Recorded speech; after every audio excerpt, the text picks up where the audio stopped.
In today's video, I'm going to teach you how to change users' access in Asana.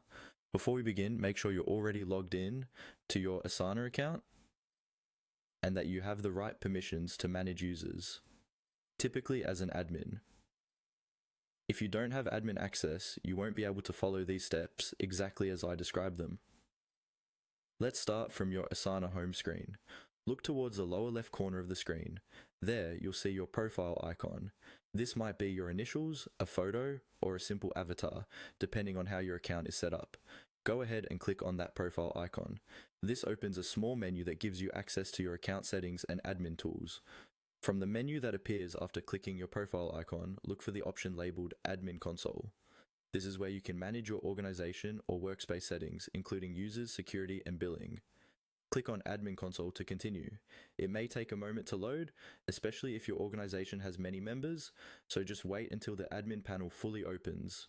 Once the Admin Console is open, you'll see several tabs or sections.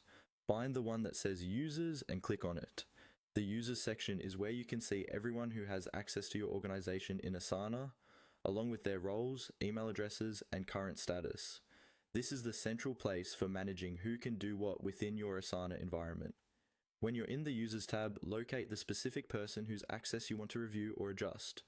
There's usually a search bar or a list you can scroll through. After you find that user, look to the right side of their row. You should see an icon with 3 vertical dots, often called the More Options or Overflow menu. Click on these 3 dots. Clicking those dots will open a small menu with actions you can take for that user, such as changing their role, adjusting their access level, or removing them from the organization, depending on your plan and permissions. From here, choose the appropriate option based on what you need to change. That's all you need to do to reach the controls for changing a user's access in Asana.